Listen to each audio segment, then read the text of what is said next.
Découvrez un résumé de l'actualité macroéconomique de la semaine et les principaux éléments à suivre sur les marchés au cours des prochains jours avec Alexandre Baradez, chef analyste chez IG. Une semaine donc qui s'achève et qui a une nouvelle fois été marquée et dominée complètement par la question géopolitique, avec en fin de semaine 3 sommets importants: le sommet extraordinaire de l'OTAN, sommet du G7 et puis réunion des différents pays européens pour faire un point sur la question géopolitique, la question ukrainienne, avec déjà quelques annonces qui ont été faites concernant le rapprochement entre l'Europe et les États-Unis sur en tout cas la question du gaz, même si les propositions faites par les États-Unis sur la livraison de gaz naturel liquéfié sont des solutions qui vont se mettre en place dans les mois qui viennent, et ensuite avec des engagements potentiellement pris jusqu'en 2030 pour que les États-Unis assurent une partie de livraison du gaz naturel à l'Europe. Pour l'instant, ces montants et les montants qui ont été, les volumes surtout de gaz qui ont été proposés et annoncés ce matin, donc vendredi, au moment où nous enregistrons ce podcast, ne compensent évidemment pas la totalité des importations de l'Europe par rapport à la Russie, mais on voit que la fin de semaine donc tourne complètement autour de ça, avec des annonces de l'Allemagne par exemple, qui a donné déjà quelques échéances par rapport à sa capacité de diminuer sa dépendance par rapport aux hydrocarbures russes, indiquant que l'Allemagne, indiquant qu'elle serait quasiment indépendante du gaz russe d'ici 2024, donc ça donne quand même effectivement des échéances plutôt lointaines, et à la fois qui sont pas si lointaines que ça, qui vont clairement générer un réaménagement profond de l'approvisionnement de l'Europe en énergie, aussi bien sur la question du gaz que du pétrole, que du charbon également, même si effectivement le charbon n'est pas et ne sera de moins en moins normalement utilisé par rapport aux besoins de transition énergétique et écologique. On voit bien que dans cette phase tendue au niveau de l'énergie, le charbon restera une matière première qui sera utilisé pour pallier aux risques et aux problèmes d'approvisionnement auxquels l'Europe fera face dans les mois qui viennent. Donc une semaine qui était très, encore une fois, marquée par la question géopolitique, une situation sur le terrain, on va dire ça comme ça, qui a peu évolué, une sorte de statu quo en fait, quelques déclarations des Ukrainiens et des Russes, mais en termes de géographie, de territoire, pas beaucoup d'évolution, plutôt une sorte de statu quo également sur le terrain, où les violences se poursuivent évidemment, mais où là, il n'y a pas eu de ce qu'on peut qualifier d'escalade massive de la part de la Russie, plutôt une Ukraine qui arrive à défendre les territoires et à reprendre une partie de certains territoires, mais pas de désescalade par contre. Voilà, dans ce sens-là, on ne peut pas dire qu'il y a réellement une désescalade, et il y a pas cette semaine, mais la semaine précédente, on a eu quelques déclarations qui s'enchaînaient sur les propos russes, les propos ukrainiens par rapport aux négociations. Cette semaine, on a eu quand même beaucoup moins de déclarations de part et d'autre. Alors, est-ce que ça veut dire qu'il y a moins de négociations? Pas forcément, mais en tout cas, il y a moins de communication au jour le jour sur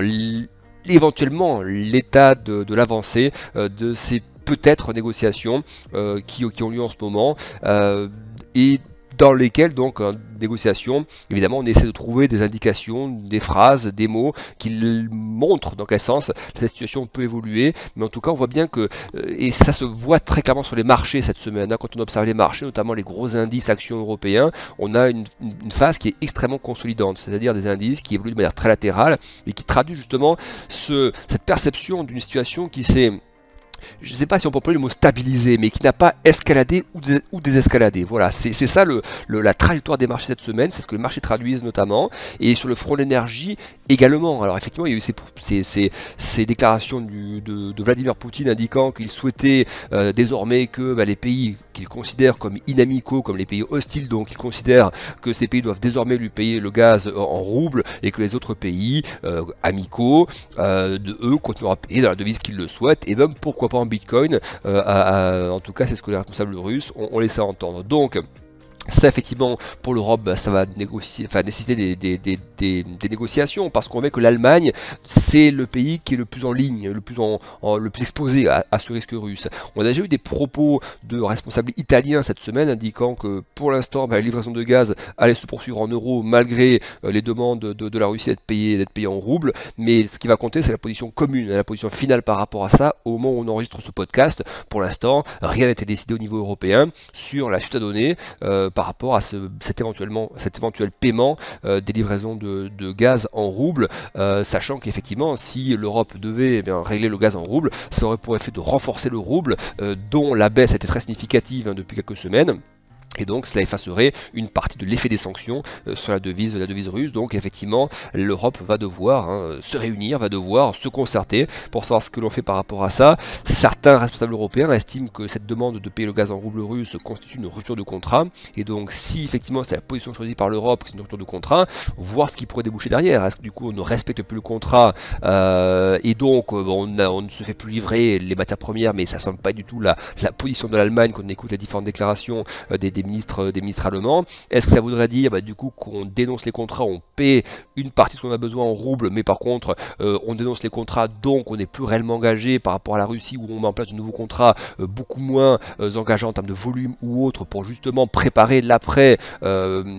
période géopolitique où l'Europe va aller vers plus d'indépendance. Alors je dis pas indépendance par rapport à l'énergie, alors une dépendance par rapport à l'énergie, mais avec une diversification beaucoup plus importante de ces sources d'énergie. Et là-dedans, évidemment, on inclut les négociations qui ont lieu actuellement par rapport à l'accord sur le nucléaire iranien, où évidemment le pétrole iranien pourrait faire partie de l'énergie dont l'Europe aura besoin dans les années qui viennent, et elle pourrait se fournir en partie auprès de l'Iran. Pour le gaz, plus effectivement des pays comme l'Algérie par exemple. Voilà, en tout cas l'Europe est en train de réaménager tout son approvisionnement d'énergie. Et voilà, ça a été un des gros thèmes de la semaine, dans les discussions notamment qui ont lieu au moment où on se parle, je vous le rappelle, avec ces 3 sommets qui ont lieu en cette fin de semaine. Donc voilà pour la situation sur le front géopolitique. Donc sur le front des marchés, donc on le disait, les indices plutôt de manière latérale ont évolué cette semaine. Sur l'énergie, ça a été assez variable. Quand effectivement la Russie a annoncé la question du règlement en rouble, on a vu le gaz se tendre pas mal, et puis ça s'est un petit peu détendu là aujourd'hui. Par exemple un vendredi, ça s'est un petit peu détendu. On voit que le pétrole se détend également depuis quelques heures. Les indices ont un petit peu rebondi dans cette fin de semaine. Bon, mais c'est très léger comme mouvement. Voilà, on ne peut pas parler de momentum ou de réelle signification pour l'instant. Ce sont des marchés qui réagissent à chacune des phrases qu'ils entendent de la part des responsables européens, de la part de la Russie ou de la part de l'Ukraine, et en essayant donc à chaque fois de percevoir un message un peu plus important qui pourrait être exploité de manière un peu plus long terme. Mais pour l'instant les marchés sont vraiment baladés, c'est comme ça qu'on peut le dire, sont baladés par ces différentes déclarations, sans arriver à trouver pour l'instant une direction précise et une issue précise qui effectivement dépend totalement de ce schéma géopolitique que nous avons actuellement. En termes de statistiques, cette semaine on notera des PMI plutôt résilients. Donc, je vous rappelle, les PMI sont les indices d'activité du secteur manufacturier et du secteur des services, des indices aussi bien en France qu'en Allemagne qui ont montré une forme de vraie résilience par rapport à la situation. Alors sachant qu'une partie de ces sondages a été fait il y a quelques temps, donc pas non plus il y a 3 mois, mais il y a quand même quelques jours, et peut-être un peu plus avant qu'il y ait une escalade de ces 10 derniers jours, on va dire. Donc c'est à prendre avec des pincettes, parce qu'effectivement on a une bonne résilience des PMI. Ce qu'il faudra regarder, c'est les PMI le mois prochain par exemple. Est-ce qui est probable, est-ce qu'il marque une dégradation ou pas? Oui, il y aura probablement des PMI moins bons, des indices d'activité moins bons le mois prochain, vu qu'ils intégreront plus de données liées à la géopolitique. On a eu d'autres indications de la province de l'Allemagne, par exemple l'indice IFO. Donc l'indice IFO a baissé par rapport au mois précédent. C'est surtout la partie attente, la partie expectation, donc la partie prévision, anticipation de l'indice IFO qui s'est plus fortement affaissé, donc un signe qu'effectivement un certain attendent plus d'impact par rapport à ce qui se passe actuellement dans les semaines qui viennent que ce qu'on a eu jusqu'à présent sur l'économie réelle, disons, que les impacts vont être plus importants dans les semaines qui viennent. L'indice ZIU, on rappelle pour l'Allemagne, le sentiment des investisseurs qui lui s'était carrément craché sur le niveau qu'on n'a pas vu depuis la crise Covid. C'est quand même bien plus résilient à ce stade, en tout cas pour l'indice IFO ou pour les PMI, mais probablement on aura des dégradations dans les semaines qui viennent. Et puis l'indice IFO soulignait qu'il y a un peu plus d'entreprises désormais que le mois précédent. Aujourd'hui, près de 80% des entreprises allemandes estiment que la situation sur le front de l'approvisionnement des chaînes logistiques ne s'est pas améliorée par rapport au mois de février, que donc sont concernées. En fait, 80% des entreprises allemandes sondées dans le cadre de l'enquête IFO indiquent rencontrer des problèmes logistiques, des problèmes d'approvisionnement. Donc c'est aussi à considérer dans le schéma global de risque en fait pour la zone euro, même si l'IFO écarte pour l'instant le risque d'une récession au premier trimestre pour l'Allemagne. Effectivement, on a quand même de plus en plus l'impression que c'est le deuxième trimestre qui sera le plus à surveiller par rapport à l'impact réel du choc géopolitique que nous vivons actuellement. Au niveau des informations également, pas mal de déclarations de membres de la Fed, dont Jérôme Powell cette semaine, où on voit bien que dans toutes ces déclarations, la question d'une hausse de taux de 50 points de base lors des prochaines réunions n'est pas du tout écartée. On rappelle qu'au mois de mars, il n'y a pas eu de hausse de taux de 50 points de base, seulement 25 points de base. Donc c'est une possibilité qui a été laissée complètement ouverte en fait par les différentes déclarations des membres de la Fed qu'on a eu cette semaine, et donc c'est aussi à considérer par rapport au rebond qu'on a sur les marchés américains. C'est vrai que les indices américains, eux, ont continué à pas mal rebondir, autant l'Europe a été plutôt stable. On a vu par contre côté par exemple des valeurs technologiques notamment, c'est surtout derrière les valeurs de croissance qui ont pas mal rebondi cette semaine, mais donc du coup se pose la question, est-ce que ce rebond qu'on observe aussi sur des indices comme le Nasdaq par exemple, très sensible à ces valeurs de croissance, est-ce que ce rebond n'est pas surfait? Il y a un peu de rotation, un peu logique, parce que dans cette phase géopolitique tendue, les valeurs de cycliques, donc un bancaire, auto, sont pas bien portantes, donc il peut y avoir un peu de report, un peu de rotation par rapport aux valeurs de croissance à court terme, c'est une chose, mais est-ce que par contre ça justifie qu'on ait des rebonds aussi significatifs sur la partie technologique américaine? Le côté valeur refuge, on peut le comprendre, le côté rotation, on peut le comprendre, mais par rapport en revanche aux impératifs de normalisation monétaire de la Fed avec des taux réels qui se redressent et des hausses de taux qui peut être assez conséquentes prévues au deuxième trimestre, eh bien on se pose quand même des questions légitimement sur le potentiel quand même de rebond à court terme des valeurs technologiques américaines. Donc ça c'est un élément qu'on va surveiller. Il y a quand même eu par contre des bonnes surprises au niveau mondial sur les indices cette semaine, notamment le Nikkei par exemple. Le Nikkei, donc l'indice japonais, le Nikkei 225, il est remonté sur des niveaux qu'on n'avait pas vus depuis 2 mois quasiment, donc il a presque effacé toute sa baisse depuis le début de l'année, et on peut comprendre pourquoi, parce que le Nikkei, il est à la fois dans la zone Asie, où on voit donc la zone Asie est un peu moins concernée, la Chine, toute cette autre partie à l'est est moins concernée par les questions purement géopolitiques et les questions de tension qu'on a actuellement à l'ouest. Ensuite, il y a des éléments liés au fait que la politique monétaire du Japon reste toujours très très souple, c'est une des rares banque centrale qui n'a pas normalisé, qui n'a pas commencé à bouger en tout cas les lignes sur sa politique monétaire. On a un yen également du coup qui reste faible par rapport au dollar, qui lui s'ajuste par rapport aux questions d'inflation et de politique monétaire. Donc un yen plus faible, eh bien ça rend les actifs japonais moins chers, donc ce qui provoque aussi je pense un peu d'appétit pour ce genre d'actifs. Donc il y a à la fois la stabilité de la zone, en tout cas plus stable que ce qu'on voit sur la partie ouest qui joue, plus l'aspect baisse de la devise et l'aspect position de la banque centrale. Voilà le Nikkei est carrément une belle valeur refuge dans ces phases-là, et je pense que ça pourra le rester encore quelques temps. Donc le Nikkei, ce sont des indices qui, il me semble, peut-être partie des actifs chinois, actifs japonais, pardon, sont des actifs qui qu'on est toujours de considérer d'un point de vue assez optimiste, même s'il peut y avoir un petit peu de consolidation, mais avec moins de risques en tout cas que ce que l'on peut voir par exemple sur les actifs européens en ce moment. Et les actifs chinois également ont pas mal rebondi, on le disait déjà la semaine dernière, il y avait eu des déclarations de responsables chinois qu'on a encore eu cette semaine, qui semblent aller vers du soutien économique, vers des soutiens au secteur fragile comme le secteur immobilier, vers des ajustements de la banque centrale en termes de politique monétaire, vers des baisses d'impôts. On a eu quelques annonces également cette semaine pour la Chine, donc voilà, on a ce moment de rebond des indices chinois qui pourrait encore se poursuivre dans les semaines qui viennent, là aussi qui pourrait jouer un peu le rôle de, je dis pas de valeur refuge parce que ça a quand même énormément baissé comme type d'actifs, mais justement comme ces actifs ont déjà beaucoup baissé et que maintenant on a des déclarations un petit peu de soutien en fait de la part des autorités chinoises sur leur économie, ça peut effectivement devenir un relais de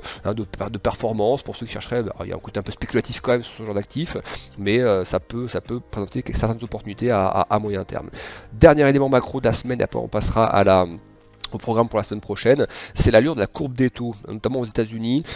Justement, on parlait des valeurs technologiques américaines récemment et du rebond du Nasdaq. Un élément qui est quand même à regarder de près, c'est l'allure de la courbe des taux aux États-Unis. Je vous rappelle, c'est quoi? C'est donc les différentes échéances, 6 mois, 2 ans, 3 ans, 7 ans, 10 ans, des différents taux américains. Et en fait, on a actuellement une courbe de taux aux États-Unis qui est très aplatie. Ce qui veut dire quoi? C'est-à-dire que les taux plutôt courts, eh bien, sont remontés très vite ces dernières semaines, alors que les taux longs, le 10 ans, le 20 ans, le 30 ans, ont rebondi aussi, mais de beaucoup moins rapidement que les taux courts. Et donc, ça veut dire que le marché, par cette allure d'une courbe de taux qui est aplatie, eh bien, traduit en fait une anticipation de normalisation monétaire des hausses de taux de la Fed qui vont être très dynamiques. C'est ce qu'on entend et ce que l'on voit donc, même déjà dans les différentes déclarations des membres de la Fed. Donc sur les taux, c'est ce que nous voyons, mais le problème de ce genre d'aplatissement de courbe de taux, c'est que parfois, pas toujours, mais parfois ça peut précéder donc une inversion de la courbe de taux, ce qui peut être un signal de récession. C'est-à-dire qu'en fait les taux courts montent très vite, traduisant une inflation élevée et un ajustement monétaire très rapide de la Banque centrale, cette normalisation entraînant un gros ralentissement économique et ensuite donc un ralentissement des prix, mais aussi de la croissance à moyen terme. Donc je ne dis pas que c'est ce que nous allons voir cette fois-ci, mais simplement la position de la courbe des taux aux États-Unis, qui est très aplatie, est effectivement un point de jonction qui est assez quand même à surveiller parce que on est à la limite de, voilà, c'est que si les points commencent à s'inverser, ça veut dire qu'effectivement en plus avec le stress économique subi actuellement lié à la crise géopolitique mondiale, enfin notamment à l'Ukraine, eh bien effectivement on peut avoir un risque d'avoir un ralentissement économique fort même aux États-Unis, même si la récession elle sera beaucoup plus probable en Europe qu'aux États-Unis, mais ça peut qu'à vouloir dire attention, un effet ciseau en fait, ralentissement économique mondial avec une normalisation monétaire qui doit se faire parce que l'inflation est trop forte, eh bien vous pouvez aussi avoir un impact sur l'économie américaine et donc de fait certains indices qui pourraient corriger aussi un peu plus. Donc cette position est en tout cas très inconfortable de la courbe de taux. Il faut qu'elle s'arrondisse à nouveau plutôt qu'elle s'aplatisse comme c'est le cas actuellement, ce qui est un signe plutôt de méfiance à court terme quand même. Rapidement pour la semaine prochaine, en quelques secondes, nous aurons mardi donc le climat, le sentiment des consommateurs en Allemagne, donc à surveiller dans ces périodes impactées d'un point de vue économique. On aura également la confiance des consommateurs américains qu'on surveillera en début de semaine prochaine, ce sera mardi. Mercredi, milieu de semaine, on aura les chiffres d'inflation en Allemagne, donc évidemment à surveiller de près par rapport à la politique monétaire de la BCE et par rapport aussi au choc, aux premiers effets du choc géopolitique, même s'il y avait déjà une inflation élevée, on verra dans quelle mesure ça impacte plus fortement les prix en Allemagne. On aura ensuite jeudi, ce sera tout ce qui est PMI pour la Chine, notamment le PMI non manufacturier, donc tout ce qui est la partie service qu'on va surveiller. On aura les ventes au détail en Allemagne, donc on va bien surveiller la semaine prochaine. Pas mal de statistiques sur l'Allemagne, sur la consommation, sur la confiance, donc évidemment des éléments importants.